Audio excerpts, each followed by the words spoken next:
Romanos 5 dice que Dios muestra su amor por nosotros así, que cuando todavía éramos pecadores, Jesucristo murió por nosotros.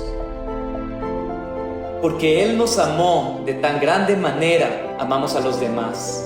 Esa es su iglesia, donde somos edificados y consolados, incorporados y restaurados, discipulados y enviados. Y aquí es donde inicia, porque en todo lugar donde vayamos, toda persona debe conocer las buenas nuevas. Por eso predicamos en todo tiempo, agradecidos con su fidelidad. Le buscamos porque lo necesitamos, en comunión con su palabra en obediencia, mostrando ese amor que recibimos. Ahora, enviamos por los perdidos. Esta es la vida eterna, que te conozcan a ti, el único Dios verdadero.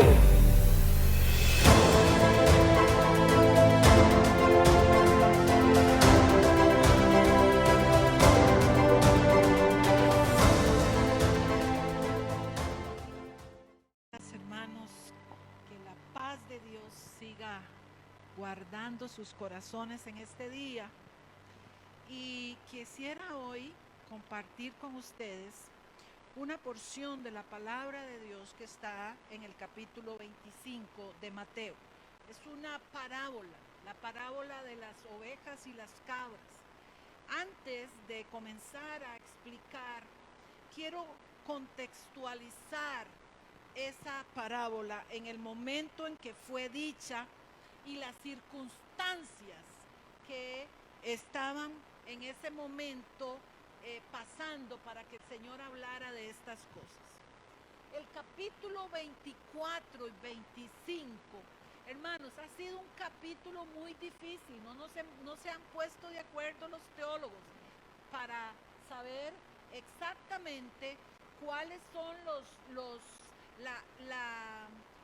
el fin, el destinatarios. Algunos dicen que esta parábola, estos capítulos 24 y 25 es para Israel y que ese juicio es para entrar al milenio. Otros piensan que no, pero en fin, no nos vamos a pelear por eso, porque aunque la interpretación es una, la aplicación para nosotros es válida en este momento. Hermanos, la Biblia habla sobre los juicios de Dios. Juicios porque hermanos, hay varios juicios descritos en la palabra de Dios. El mismo juicio que Dios trajo sobre la tierra cuando mandó a Noé a construir el arca y vino un diluvio sobre la faz de la tierra que cambió el relieve de la tierra. Ese es un juicio. Hay varios juicios. ¿Y por qué el Señor habla de juicios? Porque el Señor en su misericordia, eso es algo que usted y yo tenemos que entender bien, que la motivación de Dios siempre es desde el terreno del amor. Dios no hace nada, aún su ira, escúcheme bien, aún la ira de Dios es desde su amor. Por eso, cuando el Señor está en la última semana de vida, el Señor llega a Jerusalén, sabe que va a ser crucificado, y en esa semana Él visita, está ahí por el templo, el templo majestuoso que Herodes había construido para el pueblo de Israel. Y ese templo, déjenme decirles, mis hermanos, que ese templo era una obra arquitectónica maravillosa. Dicen que Herodes tardó 45 años en terminar esa obra, pero que él la remodeló. Ya antes había empezado su construcción. Algunos hasta llegan a hablar de que el templo de Jerusalén en el que Cristo entró y tuvo que botar el negocio que ya habían establecido los judíos en ese templo, ese templo era una obra maravillosa. Se había trabajado, se calcula que unos 1000 trabajadores de más de 40 años. Más de 1200 levitas fueron ocupados para que ninguna mano extraña pusiera o levantara piedras sobre el lugar santo y lugar santísimo. Fueron escogidos más de 1200 levitas. Y dicen que esa obra maravillosa, esa obra que dejaba sin habla a los que pasaban por ahí, ese templo era tan grandioso, tan hermoso, tan lujoso, que dicen que las piedras con las que fueron fundada ese templo llegaban a pesar 1.000.000 de libras. 3 hombres con los brazos abiertos no alcanzaban a abrazar esas piedras. Así que de lo que estamos hablando es de que el Señor está en ese momento, en ese lugar en Jerusalén. Y dice que los discípulos empezaron a hablarle al Señor para que Él se fijara y exclamara algo sobre aquella obra maravillosa. El Señor comienza a hablarle a sus discípulos desde la perspectiva de lo que va a pasar en el futuro. El capítulo 24 y el capítulo 25 son escatológicos. ¿Qué quiere decir eso? Son eventos o acontecimientos del tiempo final. Y Dios da una palabra que definitivamente asusta, conmueve, impensable para cualquier judío de ese momento. Y el Señor suelta esta palabra y dice: de cierto digo que aquí no quedará piedra sobre piedra. Esa majestuosidad iba a ser arrasado. Hermanos, esa majestuosidad fue arrasado 70 años aproximadamente después de que el Señor partió a los cielos. Y como la profecía y la palabra se cumplen, no quedó piedra sobre piedra. Hermanos, de aquel lugar majestuoso y lujoso, dice que el general Tito, hijo de Vespasiano, que fue el que dirigió la destrucción del pueblo de Israel, este hombre nunca dio órdenes de que los soldados arrasaran el templo, pero los soldados, cuenta la historia, entraron en un frenesí, en una agitación satánica. Empezaron como locos a desbastar aquel templo, a quemaron todo lo que existía, hasta no dejar ninguna piedra sobre piedra. Imagínense que ese templo cabría hoy en 12 campos de fútbol. Ese era el tamaño aproximado. Y dicen que después de que ese templo fue destruido, llegaron a sembrar, se hizo un campo de siembra en ese lugar. Así fue el cumplimiento de la palabra de Dios sobre ese templo. Y el Señor comienza a decirles en el capítulo 24, versículo 3, ahí me van a ir ayudando. Y estando él sentado, es Cristo, en el monte de los olivos. Este sermón se le conoce como el sermón del monte de los olivos. Está cerca del templo. Y los discípulos se le acercaron aparte diciendo: dinos, ¿cuándo serán estas cosas? ¿Y qué señal habrá de tu venida y del fin del siglo? Esta era la pregunta que el capítulo 24 y 25 responde. Señor, ¿cuándo serán estas cosas? El Señor evita contestar esa pregunta. Él no dice cuándo. Él dice que eso solo el Padre sabe cuándo será, pero Él habla de las señales que habrá de tu venida y del fin del siglo. ¿Y cuáles señales son las que el Señor revela en el capítulo 24? Rápidamente les estoy dando el contexto de lo que vamos a estudiar.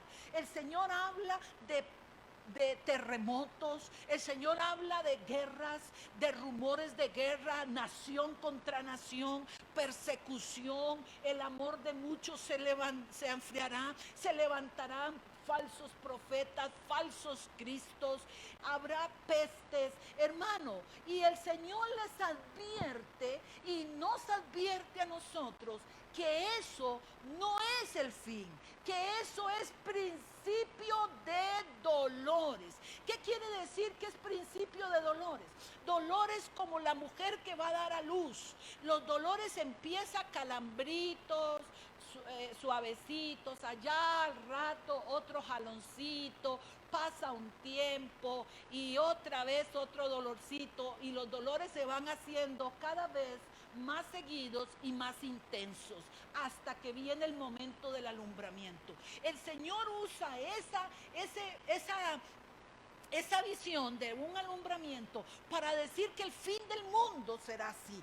Este es principio de dolores. Yo les decía al culto de la mañana, cuando yo oigo y leo que en 1960 en el Valdivia, Chile, el terremoto de mayor intensidad que se ha registrado, 9.5, y algunos hablan de 10, cuando dice que tembló la tierra por 10 minutos, alteró el círculo, el círculo de la tierra, los grados, cambió cosas, relieves en Chile. Yo me pongo a pensar cómo será cada vez que el Señor nos va diciendo que esto apenas es principio de dolores. Hermano, apenas principio de dolores. El Señor habla de eventos antes del fin. En el capítulo 24 no se habla del rapto de la iglesia, pero nosotros a través de las cartas de Pablo sabemos que la iglesia va a ser raptada. Algunos creemos, aunque yo no soy dogmática, quiero aclarar esto, que la iglesia va a ser sacada antes de que empiece la gran tribulación, el dolor más terrible, tiempos como nunca antes han habido en la historia, como jamás se han podido ni siquiera imaginar. Este gran tribulación no es el calentamiento global de la tierra, no es el COVID-19. No, hermanos, será tiempo como nunca antes. Los dolores más terribles, la ira de Dios será derramada sobre la tierra, porque a nosotros nos encanta hablar del amor de Dios, y amén, yo hablo de eso, me encanta hablar de eso, pero también tenemos que tener claro que Dios en sus atributos es un Dios de ira, es un Dios que se enoja contra el pecador, contra el malo, contra el perverso, contra el que detiene con injusticia la justicia de Dios.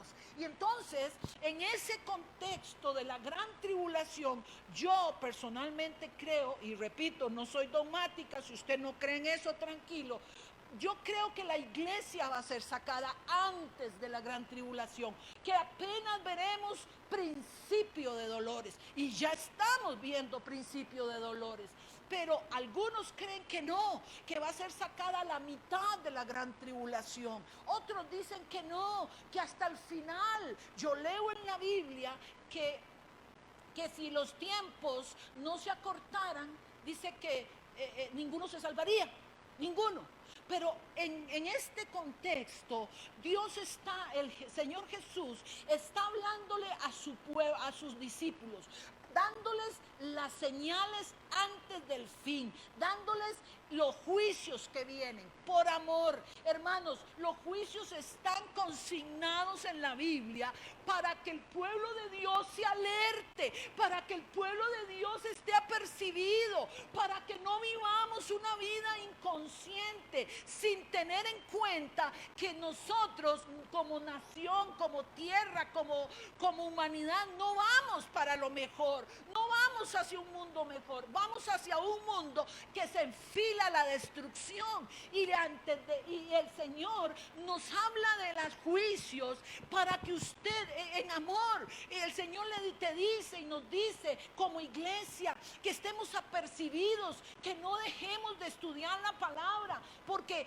la palabra es la que nos indica cómo debemos vivir, y el Señor alerta a su nación, a sus discípulos acerca de este nuevo tiempo llamado la gran tribulación, y culminará con un juicio. En el capítulo 25, ahora sí, en el capítulo 25, versículo 31, hay una porción del capítulo 25 que habla sobre el juicio a las naciones.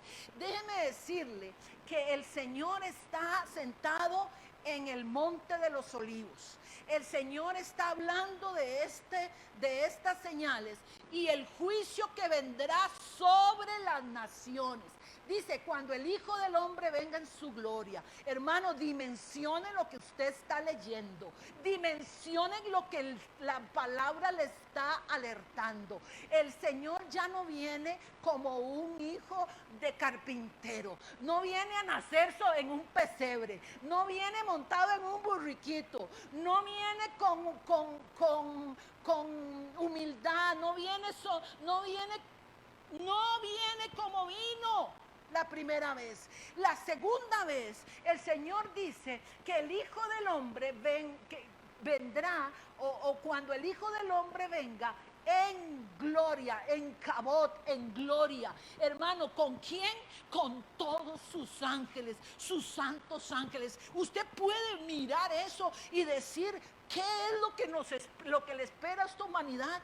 Un juicio, cosas tremendas. Y después de esto el Señor aparecerá, todo ojo lo verá. Hermano, nadie le tendrá que decir, salga a ver en las nubes que ya vino el Señor, porque será tan evidente, porque será un acontecimiento que todo ojo lo va a ver. No sabemos cómo el Señor hará que toda la tierra entera esté pendiente. Dice, entonces se sentará en su trono de gloria.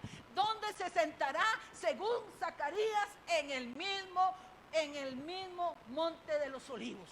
Ahí, esto me emociona, hermanos. Esto a mí me llena. ¡Wow! Gracias. Gracias por emocionarse conmigo. Pues usted se puede imaginar viniendo en su gloria. Cuando Él ponga un pie en ese monte, se partirá en dos.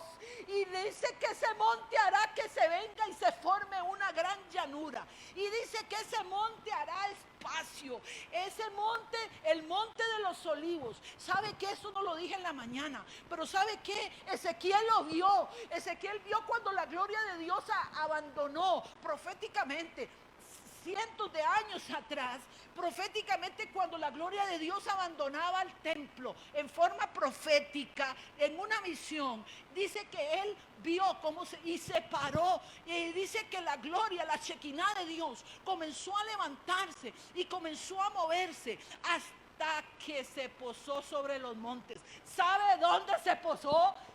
En el monte de los olivos, porque ahí estaba el Señor, y ahí va a venir el Señor a traer juicio sobre las naciones. Esto para mí es maravilloso, hermanos, maravilloso. A mí no me cabe en el corazón estas cosas.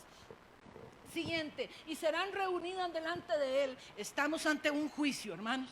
Hay un juez. Están los acusados, están siendo llamados los que van a ser pasados por el juicio.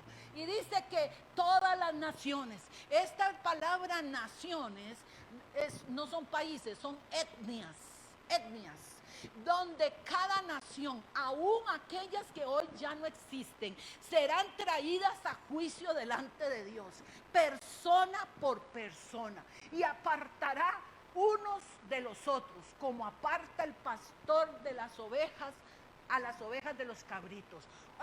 Mire esto, aquí hay un juicio. Está el Señor sentado en su trono de gloria, está con todos sus santos ángeles, y hace pasar delante de Él todas las naciones. Y ¿sabe qué? Cada uno es apartado bajo un criterio. ¿Cuál es el criterio? Dice que unos son ovejas y van a la derecha, otros son cabras y van a la izquierda. Pondrá las ovejas a su derecha y los cabritos a su izquierda. Déjame decirte que la palabra derecho, la mano derecha en la Biblia es símbolo de autoridad, de protección divina. Es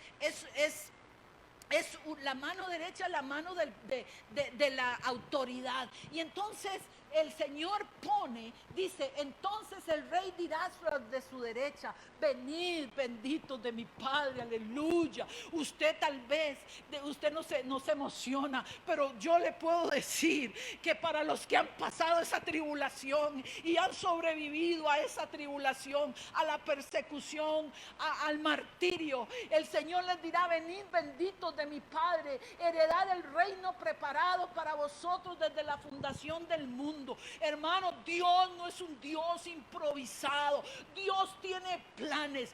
Él tiene un reino preparado. Él tiene un lugar para ti.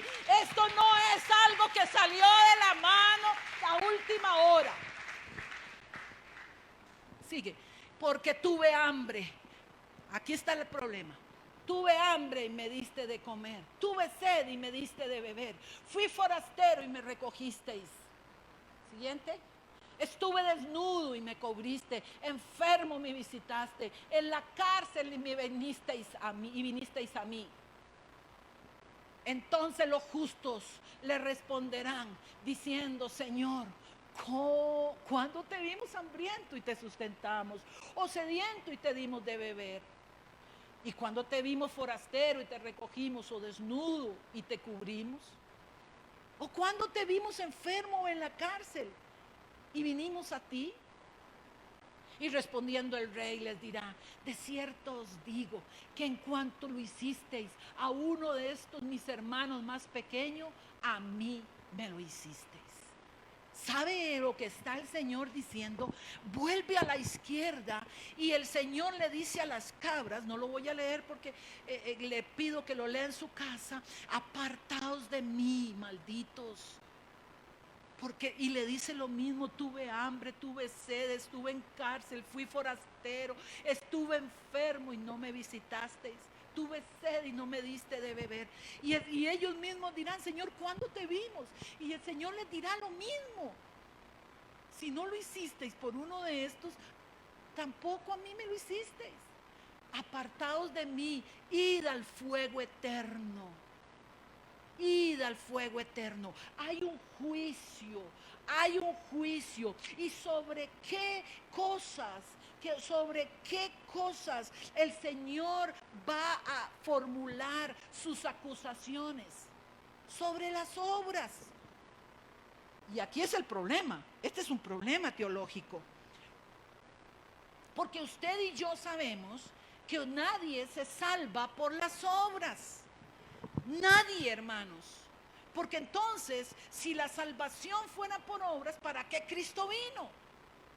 Si la salvación fuera por obras, ¿para qué Cristo subió al Calvario a morir en una cruz, en una cruenta muerte? No dice eso. El Señor dice en este capítulo que Él va a derramar su ira. Hermano, ¿usted se ha puesto a pensar de qué somos salvos nosotros? ¿De qué? ¿Del infierno? No. ¿Del diablo? Nosotros somos salvos de la ira de Dios. De la ira de Dios. Dios nos está guardando de su ira. Porque cosa dura es caer en manos del Dios vivo. No estoy hablándole aquí para que salgas de aquí temblando. Estoy hablando para que estés en sintonía con la palabra de Dios. Hermanos, nosotros vemos a las cabras. Usted sabe que la palabra cabra, de la palabra cabra en griego es capra. Y capra, de ahí sale la palabra capricho. De la palabra cabra se desprende la palabra capricho. En el contexto de Mateo, en este capítulo 25 y en estos versículos que hemos leído, estos versículos nos hablan de un juicio donde Cristo mismo es el que preside. El Hijo del Hombre se sentará y serán reunidas las naciones y dirá a las ovejas: a la derecha, benditos de mi Padre; a la izquierda, cabras. Hermanos, es el mismo concepto de la parábola del trigo y la cizaña. ¿Pueden las cabras estar juntas durante el día pastando con las ovejas. Cabras y ovejas pueden coexistir en los pastos comiendo, pero cuando llega la noche, el pastor toma las ovejas y las separa de las cabras, porque el Señor Dios Todopoderoso, Jesucristo, es pastor de ovejas, no de cabras. No de cabras. ¿Y qué significa ser oveja? ¿Qué significa, hermano? Porque la oveja es el símbolo del pueblo de Dios en la palabra. Dice en Juan capítulo 10, versículo 27 y 28, mis ovejas, oiga, mis ovejas, diga, yo soy oveja del Señor. Mis ovejas oyen mi voz y yo las conozco también. Dice, y me siguen. Ovejas, no cabras. Mis ovejas, las mías, las que yo gané a precio de sangre, las que confiaron en mi sacrificio, las que vinieron por fe, confesaron su pecado, su arrepentimiento, su necesidad de un salvador, alguien que lo acercara a Dios. Porque, hermanos, nosotros entre Dios y los hombres había un cisma, una profundidad, no podíamos accesar a Dios, pero para eso apareció el Hijo del Hombre, vino a buscar y vino a salvar lo que se había perdido. Él nos acercó a Dios. Si tú eres oveja, es por la gracia de Dios, no es por tu trabajo, no es por tus obras. La palabra de Dios dice que las ovejas irán a su mano derecha a gozar de su presencia. La salvación, hermanos, es por gracia. Mantenernos en el cristianismo es por gracia. Usted ha sido santificado y apartado y escogido y llamado por gracia. ¿Estamos claros, hermanos? No puedes pagar la salvación. No puedes hacer ninguna obra digna para que Dios te acepte en su reino. No puedes, hermano, no te engañes. No es un asunto como una religión que anda por ahí que dice Cristo más obras igual salvación. Mentira. La corre por toda la Biblia, desde Génesis hasta Apocalipsis. La salvación es por gracia. La salvación nos fue dada. Nosotros heredamos la salvación. La salvación no la merecíamos, pero Dios en su amor y en su misericordia nos escogió y nos salvó. Amén. Nosotros teníamos una deuda infinita con Dios y solamente la sangre infinitamente santa de Jesús podía satisfacer la justicia de Dios. No hay otra forma de satisfacer la justicia divina. Él se hizo pecado para que nosotros pudiéramos ser justicia. El justo por los injustos y para llevarnos a Dios. Murió en una cruz para librarte de la condenación eterna. Tu confianza está puesta en el sacrificio de Cristo en la cruz del Calvario. Toda la gloria es para Él. Toda. Usted no hizo nada. Lo único que aportó fue su pecado. Esa fue la gran participación que tuviste en tu salvación, tu pecado. Y dice que el Señor no nos salvan nuestras obras. Si usted va a Tito 3:5, dice así, Tito 3:5, espero que, dice, porque nosotros también, 3:5, mi amor. Estás en 3:3. Nos salvó. Oiga lo que declara Pablo a su discípulo amado Tito. Nos salvó. ¿Quién? Cristo. No por obras de justicia que nosotros hubiéramos hecho. Hermano, péguesele eso en la cabeza. Sino por su misericordia. Usted es salvo por misericordia. Y eso no lo podemos nosotros olvidar. Entonces, ¿cuál es el punto de esta parábola? ¿Por qué el Señor habla de que tuve hambre, tuve sed, fui forastero, estuve enfermo, estuve en la cárcel? ¿Por qué? Hermanos, Dios, el punto de esta parábola es que nada será pasado por alto en tu vida.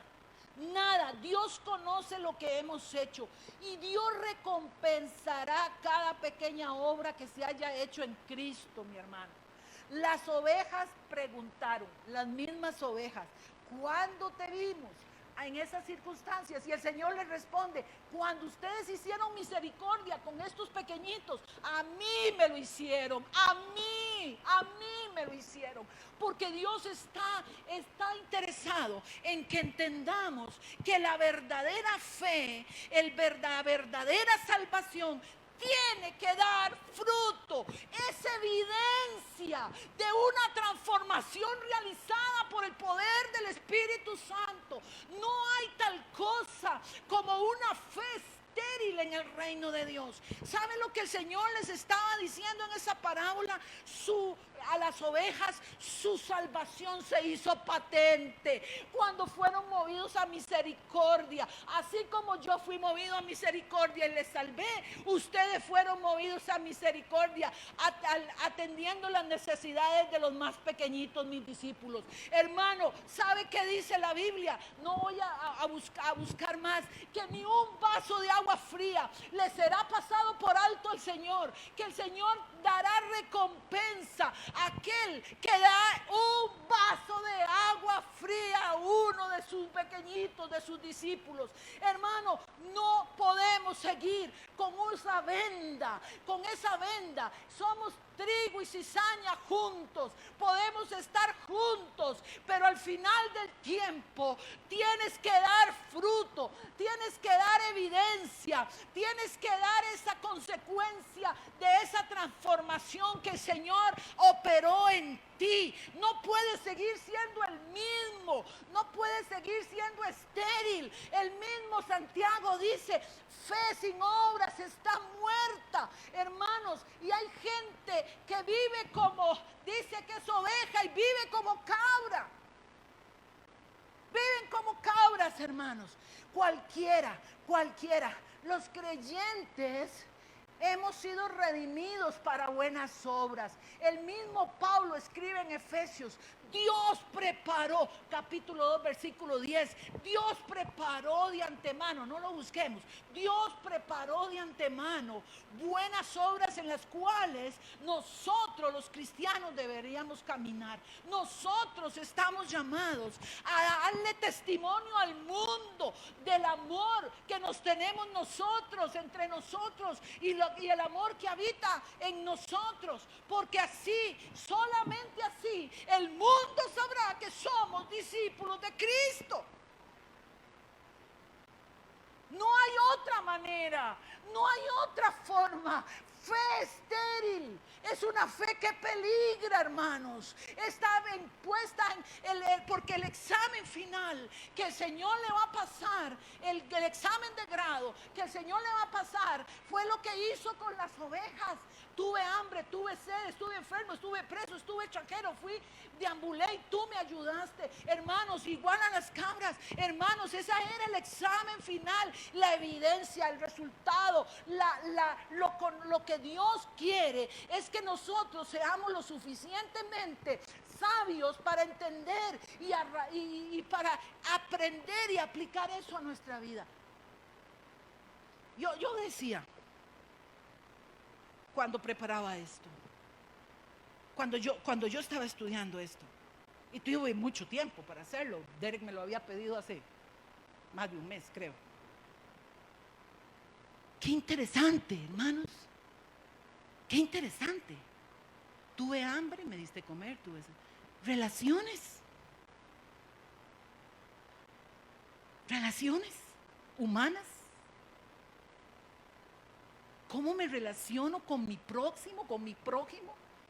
Y yo me ponía a pensar que como somos tan religiosos, entonces corremos a buscar un paquete de arroz y corremos, ¿verdad?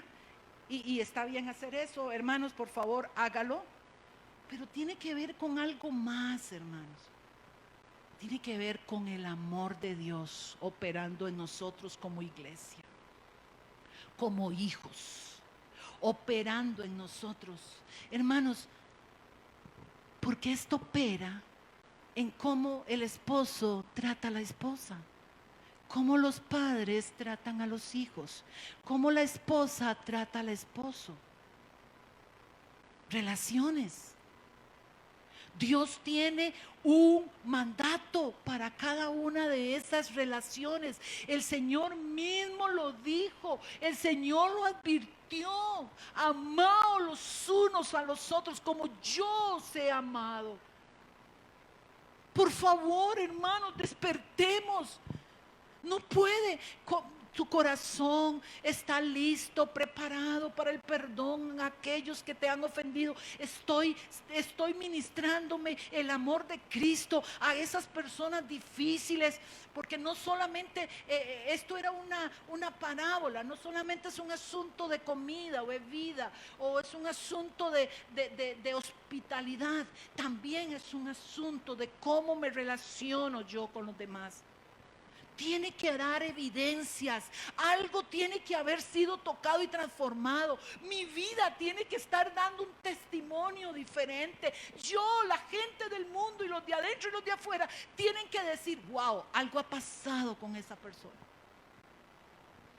Pero Dios está diciéndonos que esta fe que tiene que llevarte a mover a misericordia, hermanos, a misericordia, a amor, a reconciliación en nosotros. Hermanos, no vivamos. Yo le digo a usted, el Señor es pastor de ovejas, el Señor no es pastor de cabras. ¿Por qué? Porque las cabras no tienen unidad, las cabras no guardan esa unidad de rebaño, la oveja sí.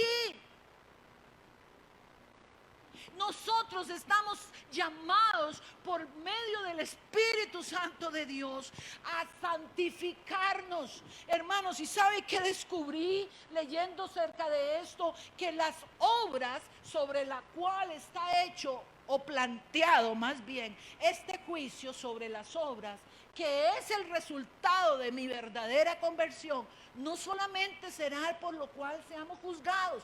La palabra de Dios dice que de toda palabra ociosa que salga de tu boca darás cuenta. Seremos también juzgados por nuestras palabras. ¿Usted me está prestando atención? Es más, dice que vendrá un día en donde el Señor, hermanos, el Señor traerá a la luz las intenciones que nosotros tuvimos, que aún seremos juzgados por nuestras intenciones. Miren la santificación que el Dios Todopoderoso pide. No es un asunto de apariencia, de vestidura, no es un asunto de cultura cristiana o de costumbres cristianas. Es un asunto del corazón, hermanos. Es un asunto de una verdadera conversión. Es un asunto donde yo me pongo delante de Dios y le pido al Señor que examine mi corazón.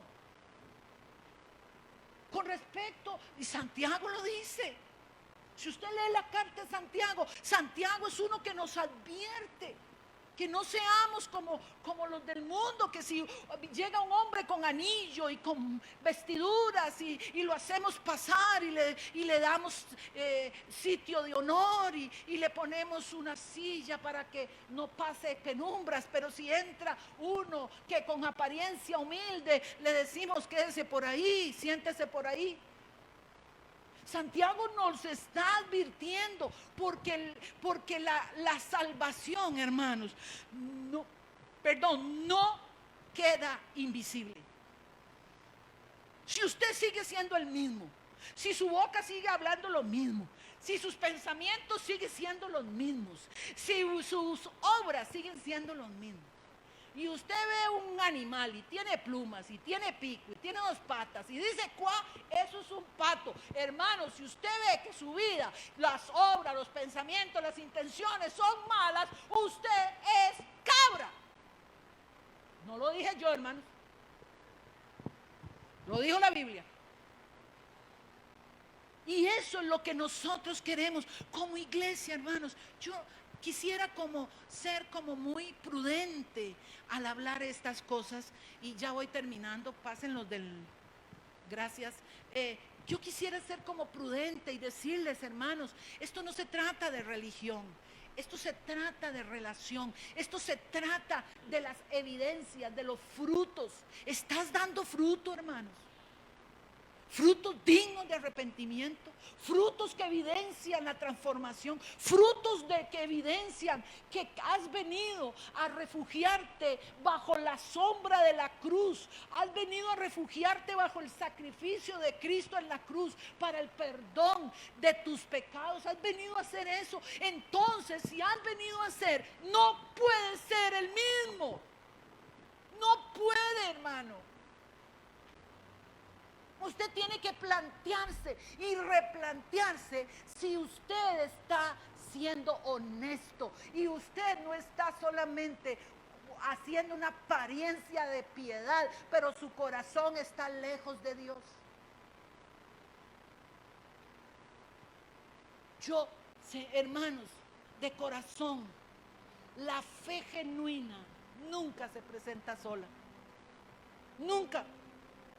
Dios me dio la gracia de hablarle a una mujer que había fallado mucho, que tenía una historia muy dura de fallas. Perdió su hogar, perdió su familia. Pero ¿sabe qué? Dios me permitió llevarla a Cristo.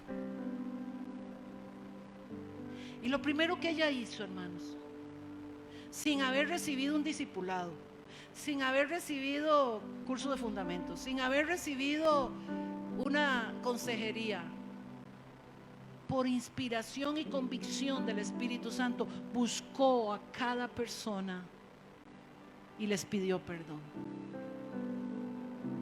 Dígame si ahí no hay cambio. Dígame si eso, hermanos. ¿Y sabes qué? Una de las personas a las que le pasó, vino a pedirles perdón, me llamó, me dijo: óyeme, ¿qué le pasa a fulano, fulana? ¿Por qué? Me vino a pedir perdón. Quedó con la boca abierta. Quedó impactado. ¿Quién le dijo? ¿Quién la impulsó? Cristo en la cruz del Calvario.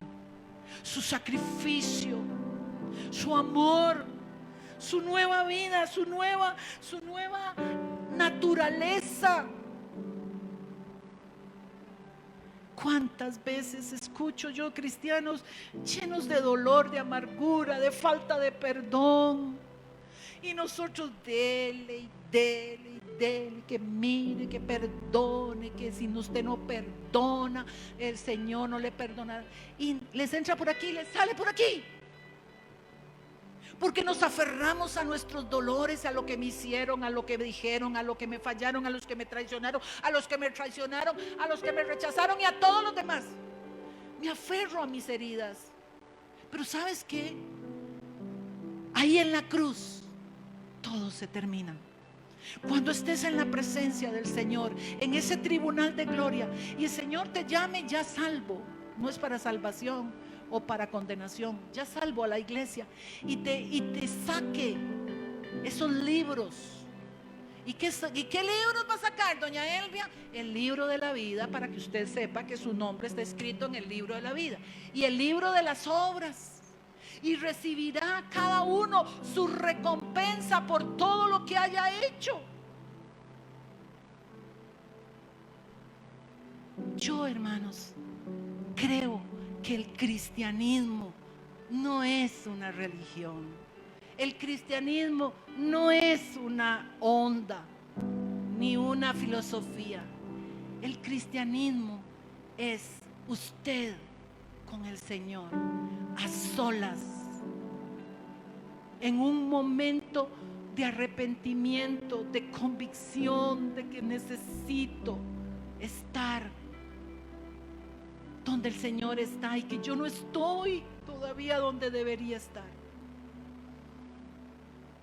Yo quiero que cierre sus ojos. Cierra tus ojos.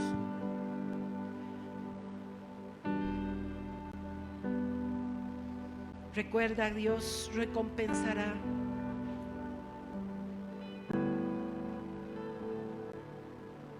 Si es cierto que toda la Biblia, en todos los libros de la Biblia, corre la idea de una salvación por gracia, por misericordia, también es cierto, hermanos,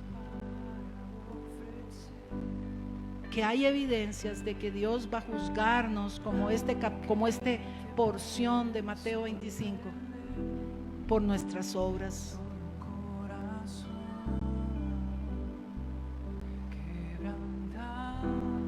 Hermano, hermana, ponte a cuentas con el Señor. Dios no está comprometido con las obras buenas que algún filántropo o algún rico quiera ir y cubrir necesidades. Dios no tiene que bendecir nada que no se haya hecho en Cristo. Para Dios lo que tú hagas, aún bueno, a favor de los pobres o los necesitados, sin Cristo, sin la base del sacrificio y el amor de Cristo, son trapos inmundos, hermanos. Trapos sucios. Y yo no sé si usted sabe que un trapo inmundo es el trapo que se le cambiaban a los leprosos en el tiempo de Jesús, donde las carnes iban pegadas a los trapos y esos trapos eran quemados porque contaminaban la lepra.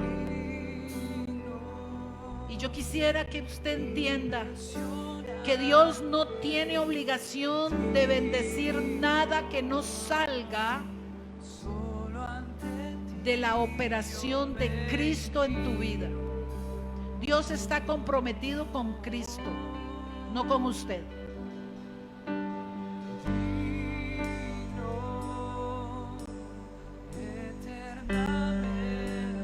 Quédese ahí un momento.